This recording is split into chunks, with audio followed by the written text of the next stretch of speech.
안녕하세요. 매그입니다. 오늘은 오헨리의 크리스마스 선물을 읽어드리려고 합니다. 오헨리는 특유의 위트 넘치는 문체로 가난한 사람들의 일상을 따뜻하게 그려낸 단편소설을 많이 썼습니다. 또한 오헨리의 소설은 반전이 있는 결말로 독자들을 놀라게 하는 경우가 많습니다. 오늘 읽어드릴 크리스마스 선물에서도 이런 특징들이 잘 드러나고 있습니다. 가난하지만 서로 사랑하는 델라와 짐의 이야기를 통해 오헨리는 물질적 풍요를 넘어서는 진실된 사랑의 중요성을 강조하고 있습니다. 이제 낭독을 시작하겠습니다. 구독과 좋아요, 댓글은 저에게 큰 힘이 됩니다. 감사합니다.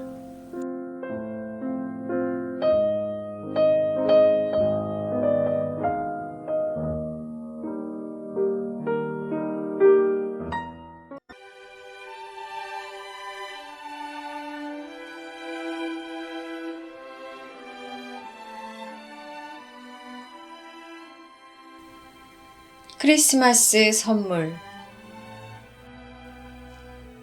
1달러 87센트.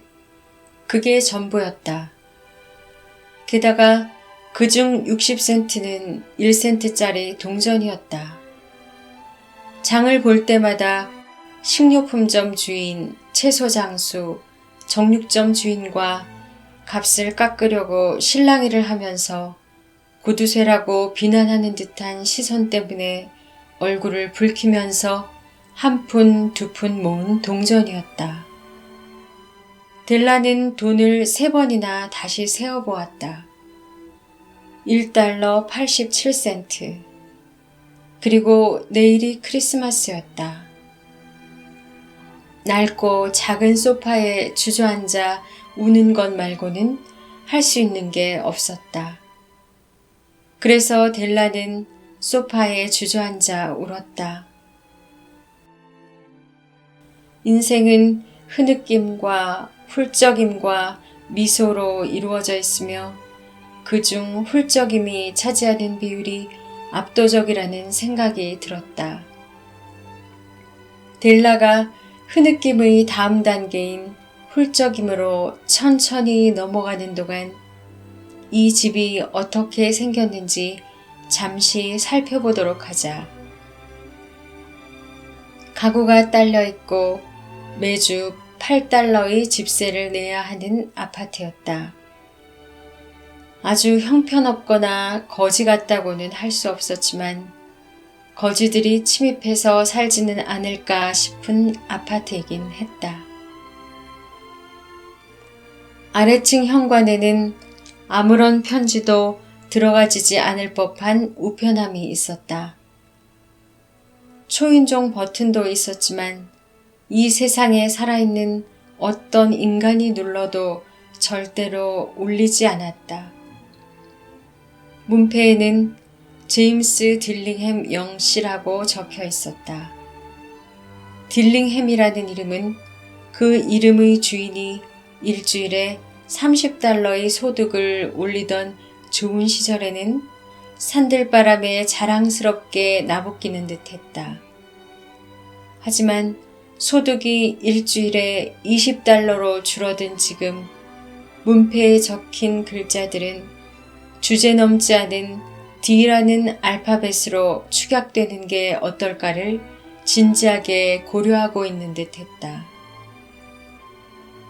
하지만 제임스 딜링햄 영씨가 집에 들어설 때면 조금 전에 델라라는 이름으로 소개된 제임스 딜링햄 영부인은 그를 짐이라고 부르며 꼭 안아주었다.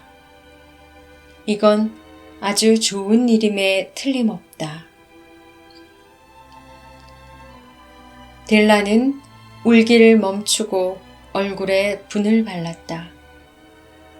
그리고는 창가에 서서 잿빛 마당의 잿빛 울타리 위에 잿빛 고양이가 걸어가는 것을 멍하게 지켜보았다.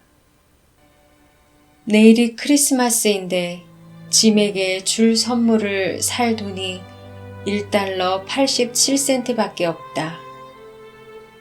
몇 달이나 걸쳐서 1센트도 아끼며 돈을 모았는데 결과가 그러했다. 한 주에 20달러의 소득은 그다지 많은 것이 아니다. 지출은 언제나 미리 생각해둔 금액을 초과하곤 했다. 짐에게 선물을 사줄 돈이 1달러 87센트밖에 없다니. 그녀의 소중한 짐인데.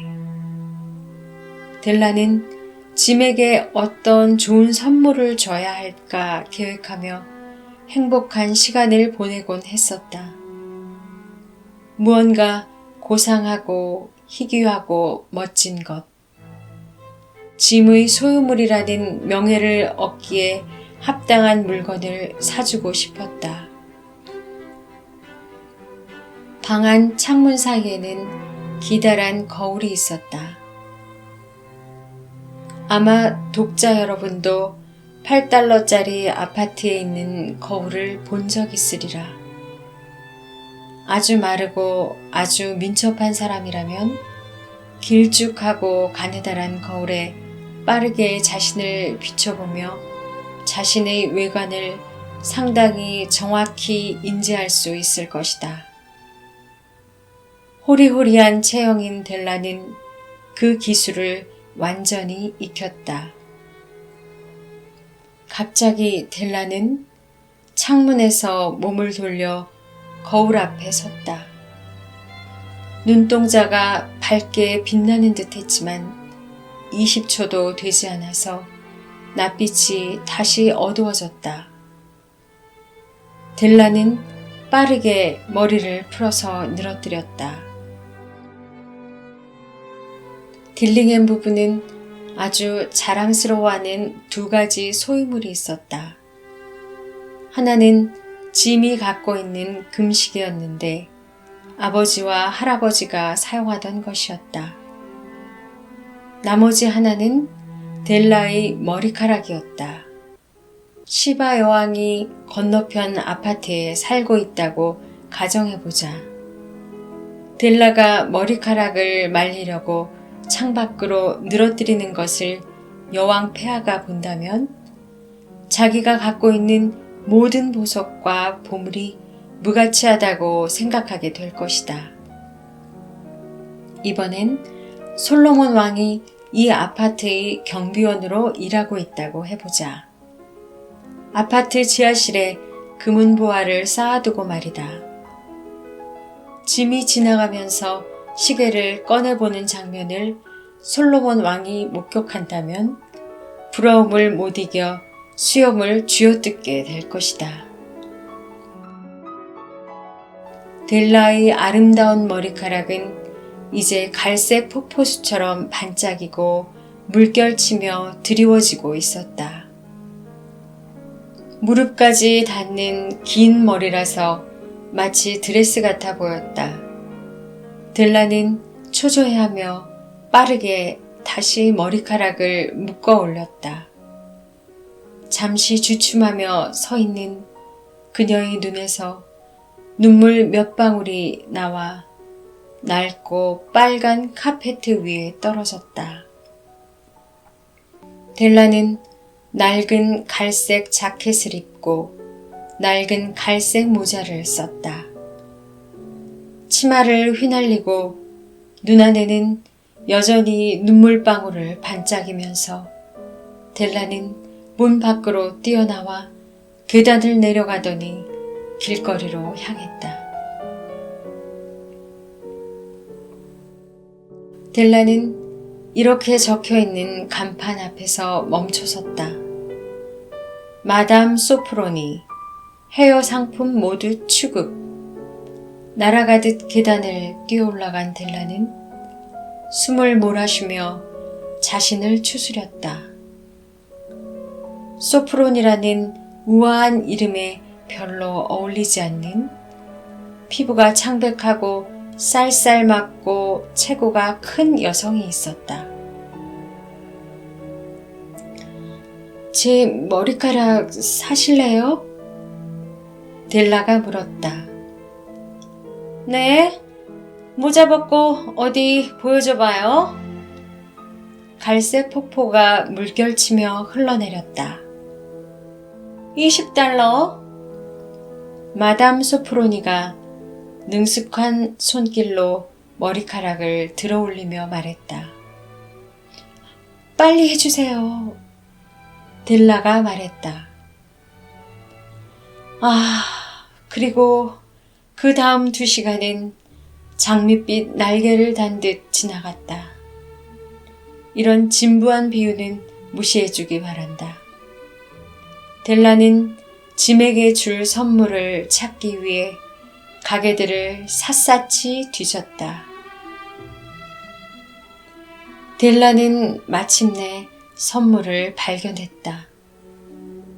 다른 어느 누구도 아닌 짐만을 위해서 만들어진 물건임이 확실했다.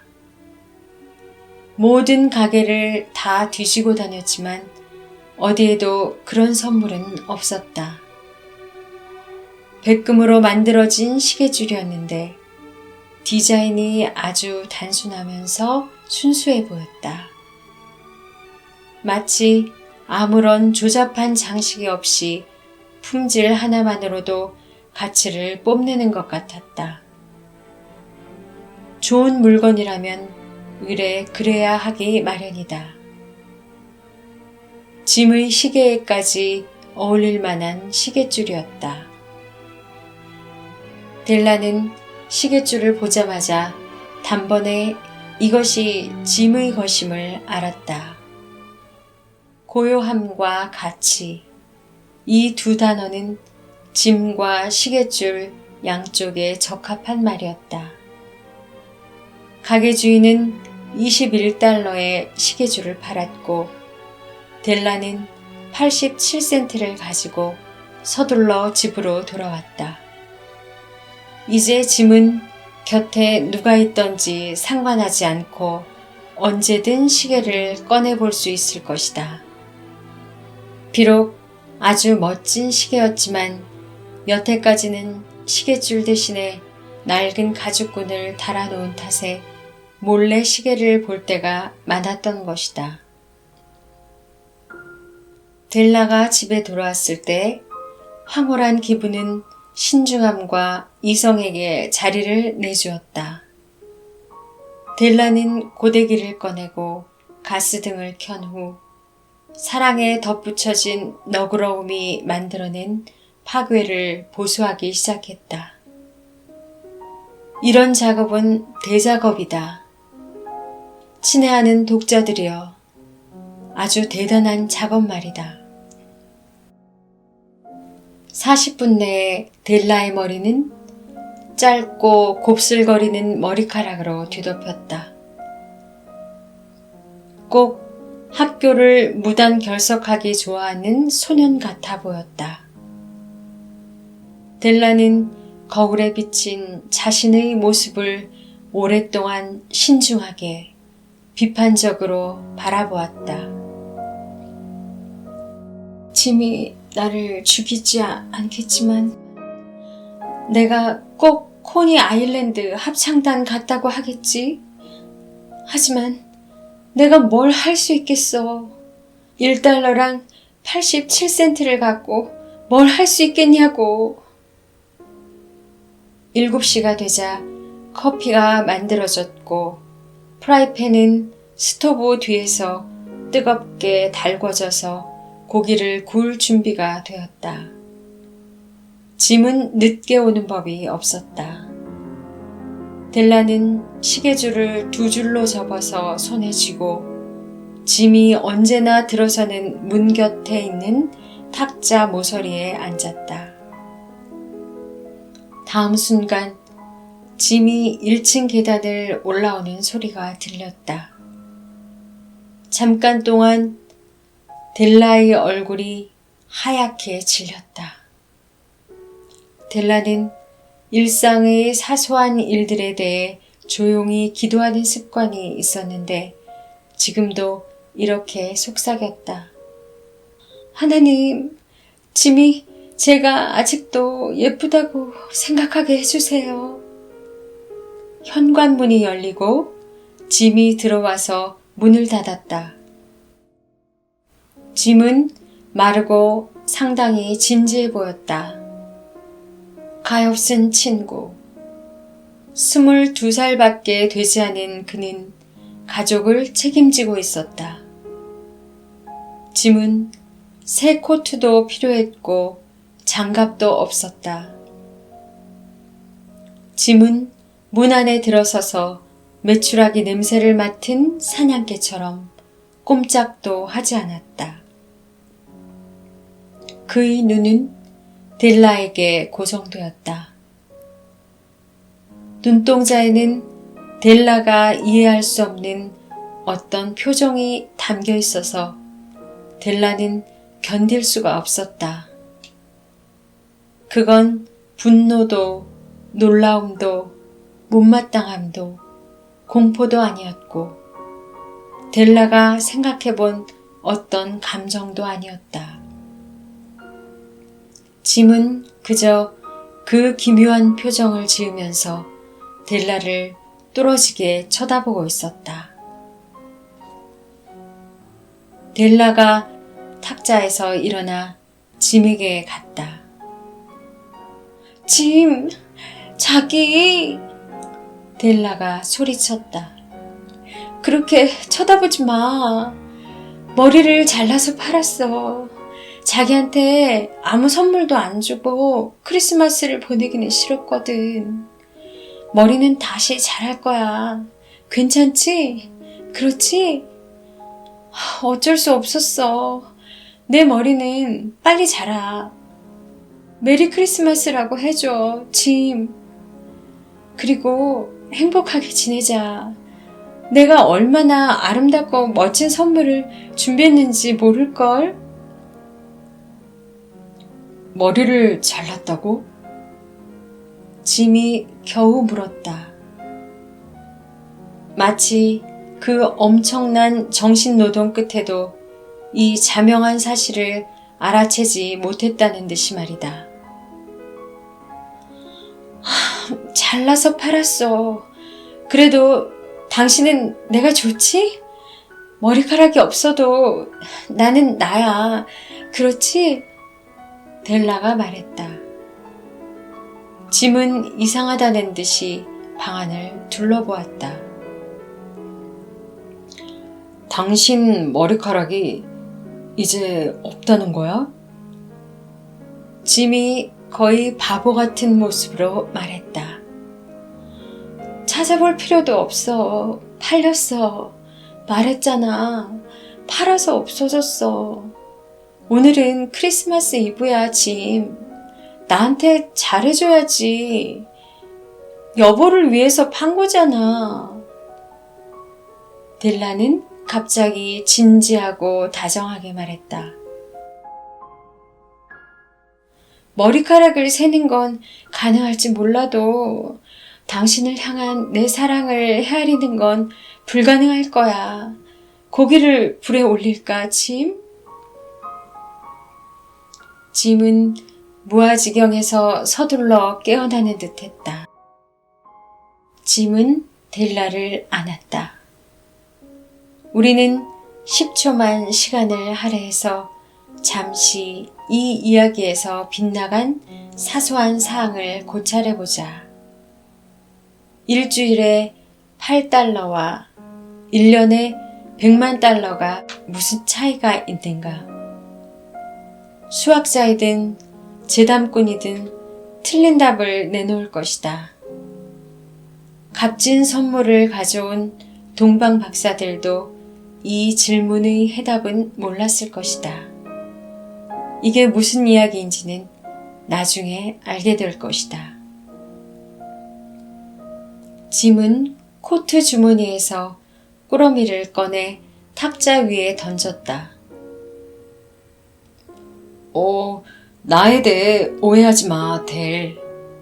당신이 머리를 자르든 면도를 하든 샴푸로 머리를 감든 내가 내 아내를 사랑하는 마음을 조금도 덜하게 만들 수는 없을 테니 말이야.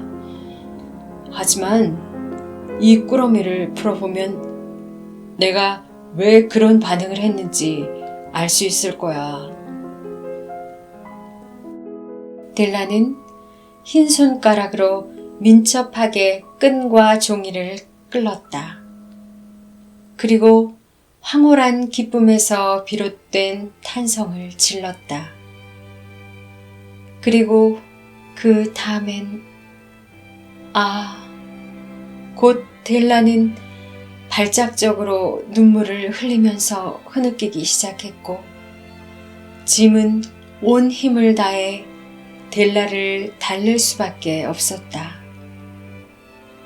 꾸러미 안에는 긴 머리를 고정하는 머리핀 세트가 있었다. 머리 옆과 뒤에 꽂는 것이었다. 델라가 아주 오랫동안 가게 유리창 너머로 쳐다보며 가지고 싶어 했던 것이었다. 가장자리에 보석이 박힌 자라 등껍질로 장식된 아름다운 머리핀이었다. 이제 사라져 없어진 아름다운 머리카락에 꼭 어울릴 만한 것이었다. 정말 가지고 싶긴 했지만 너무 비싸서 델라는 그걸 가질 수 있을 거라는 희망은 품어본 적이 전혀 없었다. 이제는 그것이 델라의 것이었다. 하지만 그 여태껏 동경해온 장신구로 장식될 머리카락은 사라지고 없었다. 그렇지만 델라는 머리핀을 꼭 껴안았다. 결국 델라는 눈물이 글썽거리는 눈으로 미소를 머금은 채 이렇게 말할 수 있었다. 내 머리는 정말 빨리 자라, 짐. 그리고 델라는 작은 고양이처럼 뛰어오르며 하고 소리쳤다. 짐이 아직 그 아름다운 선물을 풀어보지 못했던 것이다. 델라는 손바닥에 선물을 올려놓고 열정적으로 내밀었다. 그 값비싼 금속은 델라의 밝고 열정적인 영혼이 반사되고 있는 듯 반짝였다. 근사하지, 짐? 온 동네를 다 뒤져서 찾았어. 이제 시계를 하루에 100번은 들여다보고 싶을 거야. 시계를 줘봐. 시계랑 시계줄이랑 잘 어울리는지 보고 싶어.